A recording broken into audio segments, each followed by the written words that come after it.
जी अस्सलाम वालेकुम। क्या हाल चाल है स्टूडेंट्स, ठीक ठाक हैं जी। ईटी 335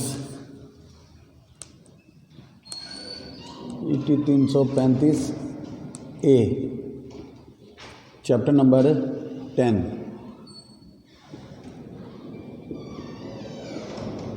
लास्ट लेक्चर में हम लोगों ने ये चैप्टर नंबर 10 स्टार्ट किया था, जो कि था सबस्टेशन। इसको हम लोगों ने पढ़ा था लास्ट लेक्चर में कि सबस्टेशन क्या है, सबस्टेशन के काम क्या हैं, कौन कौन से मकसद के सबस्टेशन बनाए जाते हैं। तो आज हम लोग स्टडी करेंगे सबस्टेशन में इस्तेमाल होने वाले आलात, इक्विपमेंट्स यूज्ड इन सबस्टेशन। सबसे पहले थोड़ा सा पीछे चलते हैं कि सबस्टेशन क्या है। हम लोगों ने पढ़ा था कि सबस्टेशन एक ऐसी जगह है, एक ऐसी प्लेस है या आलात का वो मजमुआ है जहाँ पर इलेक्ट्रिकल क्वांटिटीज़ की कुछ वैल्यूज़ को तब्दील किया जाता है, या इलेक्ट्रिकल क्वांटिटीज़ को तब्दील किया जाता है, यानी कि वोल्टेज को तब्दील करना, करंट को तब्दील करना, पावर फैक्टर को बेहतर करना, ये तमाम काम जहाँ पे किए जाते हैं उस जगह को हम लोग कहते हैं सबस्टेशन। उसके बाद हम लोगों ने पढ़ा था कि सबस्टेशन किन किन मकासद के लिए इस्तेमाल किए जाते हैं, सबस्टेशन के काम क्या हैं। आज हम लोग पढ़ते हैं जी equipments used in substation, substation में इस्तेमाल होने वाले आलात। Equipment used in substation, equipment used in substation और ग्रिड स्टेशन। ग्रिड स्टेशन और सबस्टेशन एक ही जगह को कहा जाता है कि सबस्टेशन में या ग्रिड स्टेशन में कौन कौन से आलात इस्तेमाल होते हैं। सबस्टेशन या ग्रिड स्टेशन में जो आलात इस्तेमाल होते हैं इनमें सबसे पहले हम बात करते हैं नंबर 1 बस बार। बस बार क्या होते हैं? बस बार ऐसे कंडक्टर्स होते हैं जो किसी भी सबस्टेशन में आने वाली सप्लाई और जाने वाली सप्लाई को ले जाने के लिए इस्तेमाल किए जाते हैं। यानी बस बार्स वो कंडक्टर हैं जो इनपुट और आउटपुट सर्किट्स के लिए इस्तेमाल किए जाते हैं। सबस्टेशन में जो कंडक्टर इस्तेमाल किए जाते हैं इन्हें बस बार कहा जाता है। आने वाले और जाने वाले सर्किट्स बस बार से जोड़े जाते हैं।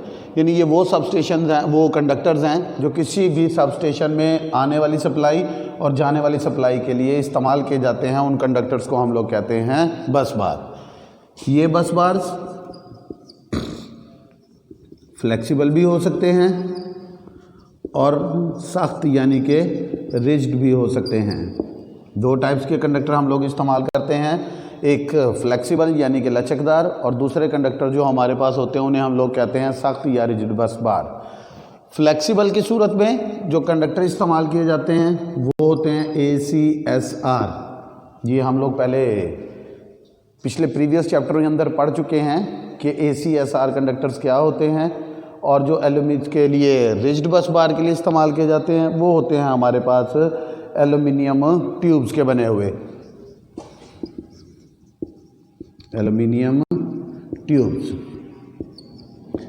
बस बार ऐसे कंडक्टर्स जो किसी भी सबस्टेशन में इनपुट और आउटपुट आने और जाने वाले सर्किट्स के लिए जो कंडक्टर इस्तेमाल किए जाते हैं उनको हम लोग कहते हैं बस बार। बस बार दो टाइप्स के इस्तेमाल किए जाते हैं, फ्लेक्सिबल और रिजिड। फ्लेक्सिबल होंगे तो ये बने होंगे SACSR, aluminium conductor steel reinforced. ASCR लिख दिया, सॉरी मैंने, ये है aluminium conductor steel reinforced ACSR। अगर फ्लेक्सिबल इस्तेमाल होंगे तो ACSR, aluminium conductor steel reinforced. इसकी डिटेल हम लोग चैप्टर में प्रीवियस में पढ़ चुके हैं। अगर रिजिड यानी कि सख्त कंडक्टर इस्तेमाल किए जा रहे हैं तो ये होंगे हमारे पास एल्यूमिनियम ट्यूब के। तो बस बार ऐसे कंडक्टर्स जो किसी भी सबस्टेशन के अंदर इनपुट और आउटपुट सर्किट्स के लिए इस्तेमाल किए जाते हैं उनको हम लोग कहते हैं, उन कंडक्टर्स को बस बार। दो टाइप्स के होते हैं, फ्लेक्सिबल और रिजिड यानी सख्त कंडक्टर। लचकदार कंडक्टर होंगे ACSR के और रिजिड कंडक्टर होंगे एल्यूमिनियम ट्यूब के। अब इन बस बार को किन खसूसियात का हामिल होना चाहिए, यानी कि कैरेक्टरिस्टिक्स ऑफ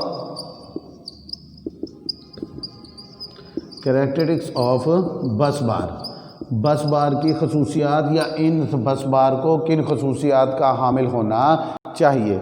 सिर्फ सब स्टेशन पे नहीं बल्कि किसी भी जगह पर जो कंडक्टर है उसके अंदर ये खसूसियत होनी चाहिए कि वो रेटेड करंट या रेटेड वोल्टेज को एक मखसूस हद तक गर्म हुए बगैर आसानी से गुजार सके।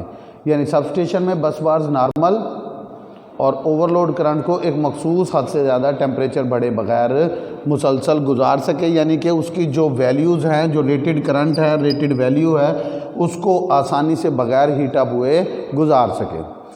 बस बार की दूसरी खसूसियत कि करंट के बहाव के लिए इंतहाई कम रेजिस्टेंस फराहम करे, यानी कि उसकी दूसरी खसूसियत होनी चाहिए हमारे पास लो रेजिस्टेंस, यानी कि कंडक्टर की मुज़ाहमत कम से कम हो ताकि करंट आसानी से फ़्लो हो सके और वोल्टेज ड्रॉप की वैल्यू उसमें कम से कम हो। तीसरी खसूसियत पहली कि बस बार को इस काबिल होना चाहिए कि वो करंट को बग़ैर या रेटेड वोल्टेज को बग़ैर हीट अप हुए गुजार सके। दूसरी वैल्यू खसूसियत उसकी कि उसकी मुज़ाहमत कम से कम हो ताकि वोल्टेज ड्रॉप उसमें कम से कम हो। तीसरी खासियत उसके अंदर नॉर्मल सिस्टम वोल्टेज और मखसूस ट्रांजिएंट ओवर वोल्टेज को फ्लैश ओवर के बग़ैर बर्दाश्त कर सके। अब ट्रांजिएंट वोल्टेज क्या है, जिनको हम लोग सर्जिस के नाम से भी जानते हैं कि सर्जिस या ट्रांजिएंट वोल्टेज किसी भी ट्रांसमिशन लाइन के अंदर लम्हाती तौर पर अचानक वोल्टेज का बढ़ जाना। ट्रांजिएंट वोल्टेज या इनका दूसरा नाम है हमारे पास सर्जिस भी हम इनको कहते हैं। और या अब ट्रांजिएंट वोल्टेज या सर्जिस से क्या मुराद है, किसी भी ट्रांसमिशन लाइन के अंदर लम्हाती तौर पर, यानी कि ये परमानेंट नहीं है, वक्ती तौर पर लम्हाती तौर पर यकदम से वोल्टेज बढ़ते हैं और थोड़ी देर बाद अपनी वैल्यू पर वापस आ जाते हैं। फॉर एग्जांपल ये हमारे पास दो कंडक्टर हैं, इसके ऊपर कोई एक परिंदा बैठा है, दूसरा कोई इस पर परिंदा बैठा है, दोनों परिंदों के को पार आपस में मिल गई, इस अमल को हम लोग कहते हैं ब्रिजिंग। को पार आपस में मिले या इनकी कोई टांग आपस में मिली। अब ये दो कंडक्टर्स के ऊपर दो परिंदे बैठे थे या एक परिंदा एक कंडक्टर पर बैठा था, उसका कोई पर लगता है दूसरे कंडक्टर पर जाकर या कोई टांग लगती है, तो ये दोनों कंडक्टर आपस में मिल गए, लाइन टू लाइन फॉल्ट आ गया। लेकिन जो ही उसके पर या उसकी टांग अलहदा हुई तो कंडक्टर दोनों एक दूसरे से अलहदा हो गए। तो जब ये दोनों आपस में मिले थे तो लम्हाती तौर पर ट्रांजिएंट वोल्टेज या सर्जिस पैदा हुए थे, यकदम वोल्टेज बढ़े थे, लेकिन जैसे ही फॉल्ट क्लियर हुआ वैसे ही वोल्टेज नॉर्मल वैल्यू पर आ गए। तो नंबर 3 पे तो हम पढ़ रहे थे कि नॉर्मल सिस्टम वोल्टेज और मखसूस ट्रांजिएंट वोल्टेज को बग़ैर फ्लैश ओवर के बर्दाश्त कर सके, यानी इन वोल्टेज को ट्रांजिएंट वोल्टेज या सर्जिस को आसानी से बर्दाश्त कर सके। नंबर 4 पर है जी ये हमारे पास आंधी, बर्फ़ और शॉर्ट सर्किट वगैरह से पैदा होने वाले मैकेनिकल स्ट्रेस को। हम जानते हैं कि कंडक्टर के ऊपर 2 से 3 फोर्सेज अमल करती हैं, एक वेट ऑफ कंडक्टर, दूसरा प्रेशर ऑफ विंड और तीसरा वेट ऑफ विंड। हवा का प्रेशर और चीज़ है, हवा का वज़न और चीज़ है और कंडक्टर का वज़न और चीज़ है। कंडक्टर का वज़न या हवा का वज़न कंडक्टर को नीचे की तरफ यानी कि दबाते हैं, वज़न की वजह से ट्रांसमिशन लाइन में हमने देखा सैग होता है, ये सैग इस कंडक्टर के वज़न और हवा की वज़न की वजह से ही रखा जाता है। और दूसरी हमारे पास फोर्स है हवा का प्रेशर, जो कंडक्टर को मूव करवा रही है, हवा के अंदर डांस करवा रही है, हिला रही है, जिसकी वजह से कंडक्टर में पैदा होती है मैकेनिकल स्ट्रेस। इस मैकेनिकल स्ट्रेस को, टेंशन को, इस कंडक्टर को इस काबिल होना चाहिए कि इस मैकेनिकल स्ट्रेस को, इस टेंशन को आसानी से बर्दाश्त कर सके। नंबर 5 पे हम क्या लेते हैं कि ये काबिल एतमाद हो।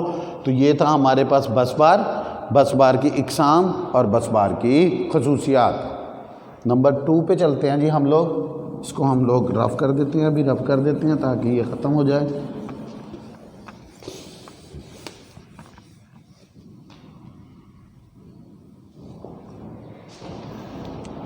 Number 2 circuit breaker.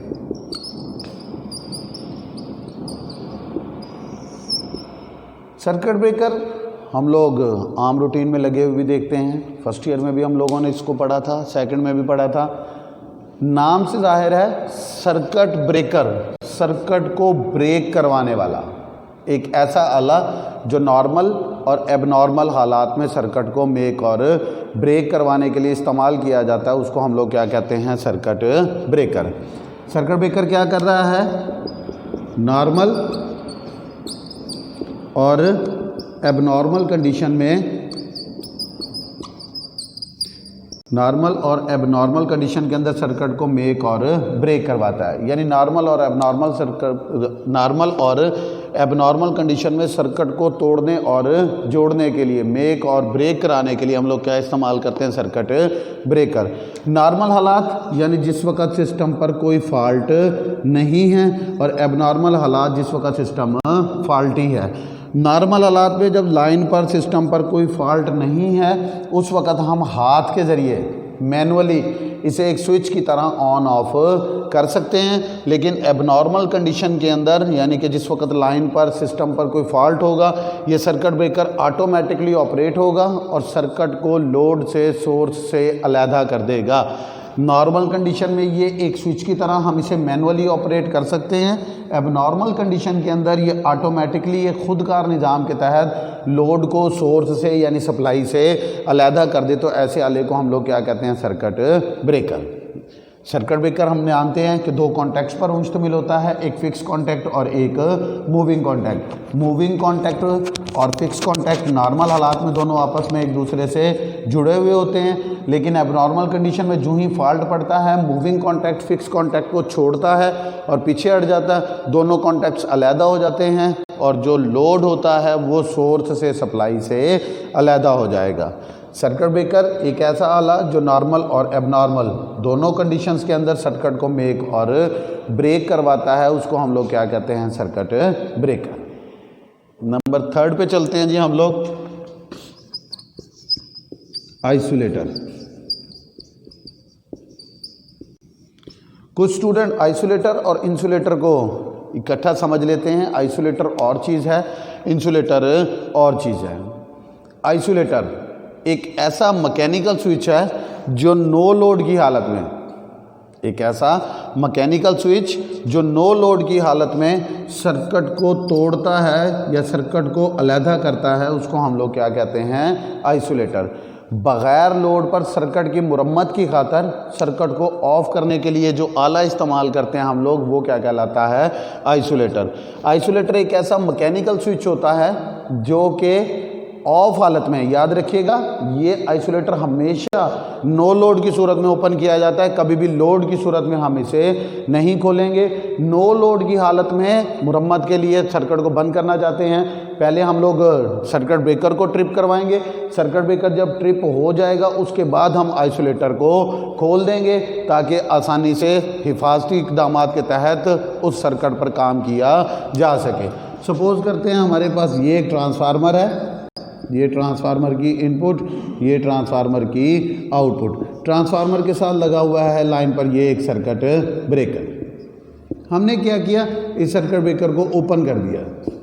क्या ओपन करने के बाद ये ट्रांसफार्मर इस काबिल है कि इस पर काम किया जा सके? क्या हिफाजती इक़दाम पूरे हो चुके हैं? नहीं हुए।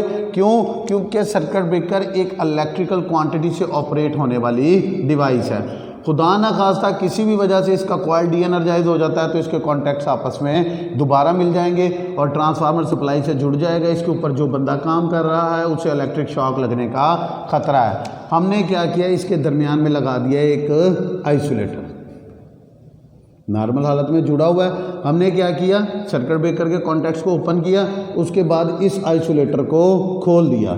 अब जब ये आइसोलेटर खुल गया है तो ये मैनुअली क्लोज़ होगा, किसी इलेक्ट्रिकल क्वांटिटी के तब्दील होने से ये क्लोज़ नहीं होगा। सपोज़ किया ये सर्किट ब्रेकर के कॉन्टैक्ट्स अगर खुदा न खास्ता किसी वजह से क्लोज़ हो भी जाते हैं तो सप्लाई यहाँ पर आकर रुक जाएगी, आगे ट्रांसफार्मर तक नहीं जाएगी। आइसोलेटर एक ऐसा स्विच है जो नो लोड की हालत में, पहले हम सर्किट ब्रेकर के कॉन्टैक्ट्स को ओपन करेंगे, उसके बाद हम आइसोलेटर के स्विच को खोल देंगे। जब ये स्विच खुल जाएगा तो मुकम्मल ट्रांसफार्मर सप्लाई से अलग हो जाएगा। तो आइसोलेटर क्या है, एक ऐसा मैकेनिकल स्विच है जो किसी भी सर्किट की मुरम्मत की खातिर के लिए जब बंद किया जाता है तो नो लोड की हालत में पहले ब्रेकर को ट्रिप कराएंगे, फिर नो लोड की हालत में आइसोलेटर को खोल देंगे। जब क्लोज़ करना होगा पहले हम आइसोलेटर को क्लोज़ करेंगे, फिर हम लोग सर्किट ब्रेकर के कॉन्टैक्ट्स को क्लोज़ करेंगे। आइसोलेटर बग़ैर लोड पर सर्किट की मुरम्मत की खातर सर्किट को ऑफ करने के लिए जो आला इस्तेमाल किया जाता है इसे आइसोलेटर कहते हैं। इसे डिस्कनेक्टिंग स्विच भी कहा जाता है। नेक्स्ट नंबर 4 पे है जी हमारे पास इंसुलेटर्स।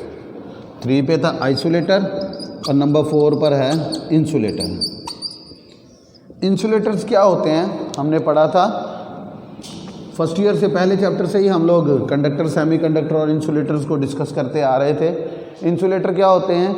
ऐसे मटेरियल जिनमें से करंट का फ्लो, करंट का बहाव बिल्कुल भी नहीं हो सकता, उसको हम लोग क्या कहते हैं? इंसुलेटर्स। अब ट्रांसमिशन लाइन या डिस्ट्रीब्यूशन लाइन्स के अंदर इंसुलेटर का काम क्या है?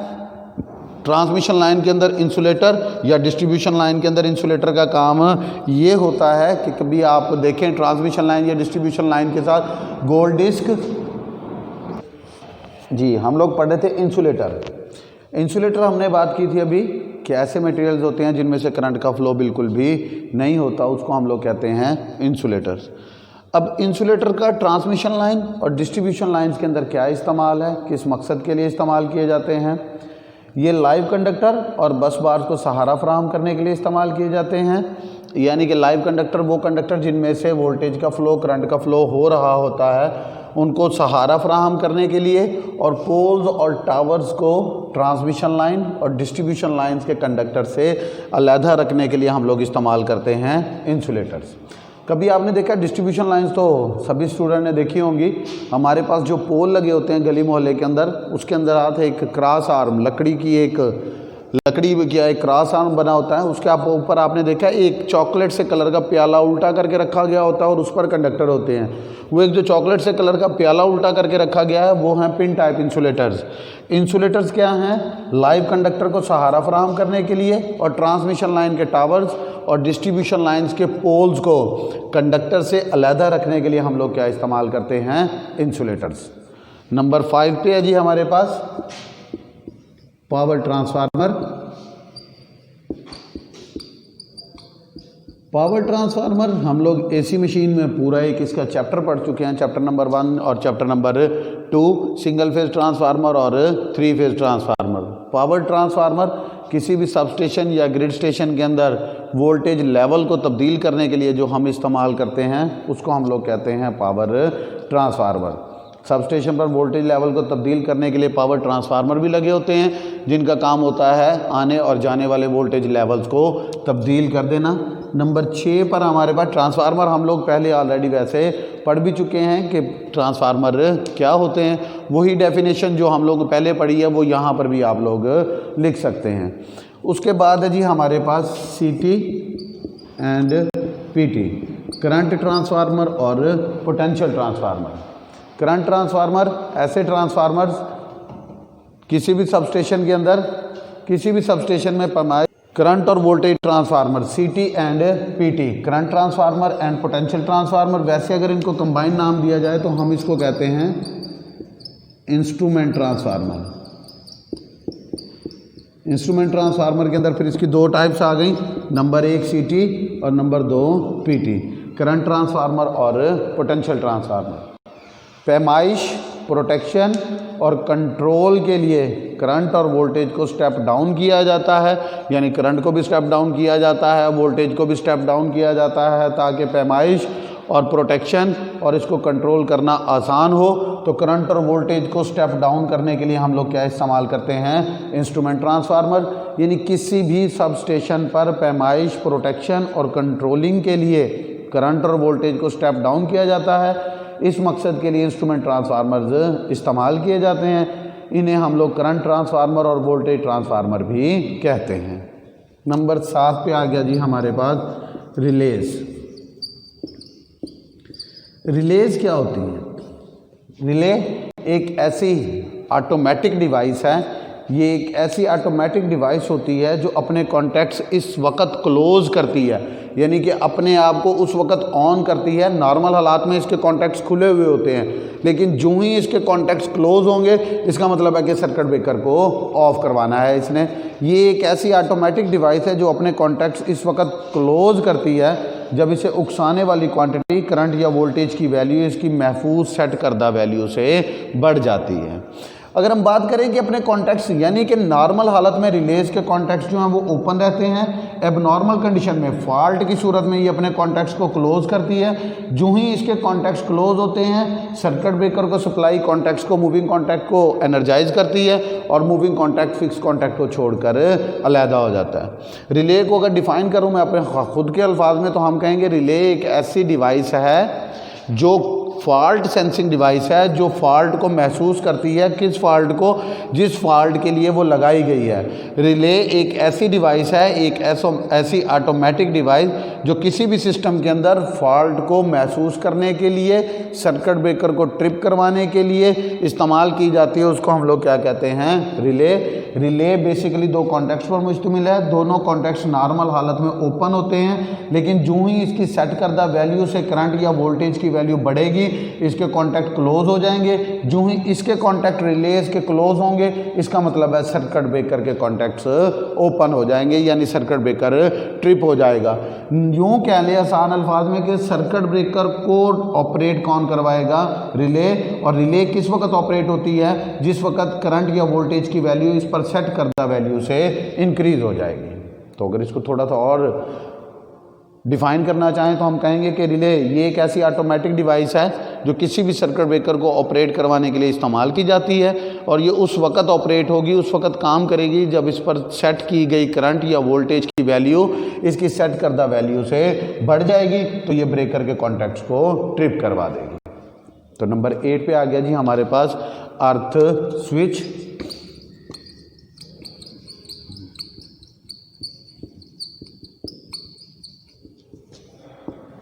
थोड़ी देर पहले हम लोगों ने पढ़ा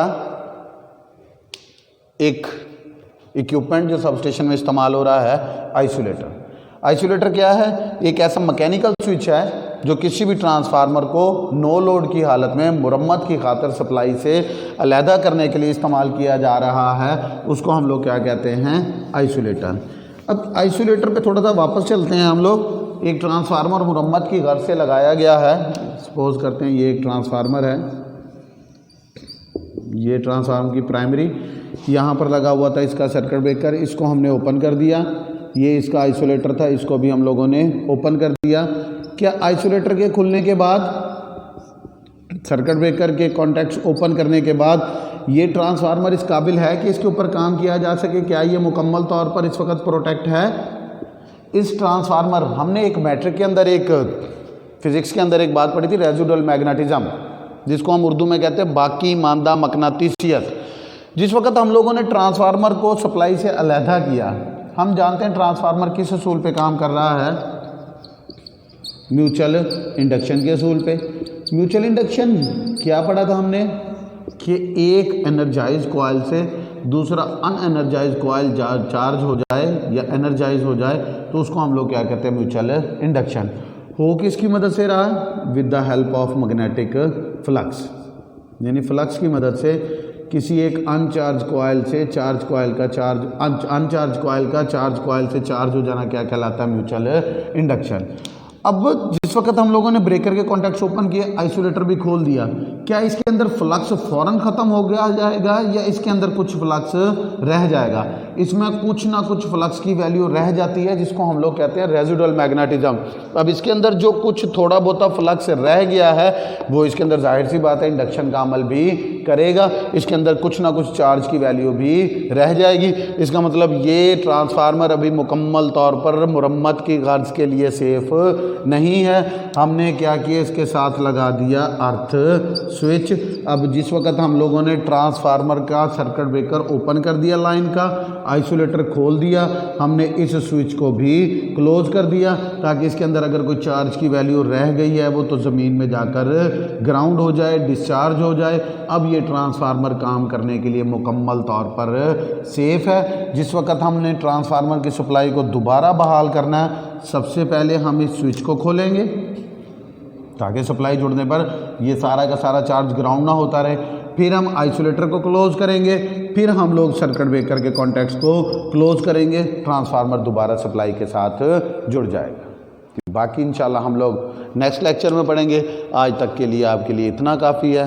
नेक्स्ट लेक्चर तक के लिए अल्लाह हाफिज़। इंशाल्लाह नेक्स्ट लेक्चर में हम इसके बाकी जो कॉन्टैक्ट्स रह गए हैं उनको डिटेल से पढ़ेंगे कि कौन से कॉन्टैक्ट्स कह रहा हूँ, इक्विपमेंट्स रह गए हैं। 8 हम लोगों ने पढ़ लिया। नेक्स्ट लेक्चर में इंशाल्लाह हम लोग इक्विपमेंट नंबर 9 से स्टार्ट करेंगे। तब तक के लिए जी अल्लाह हाफिज़।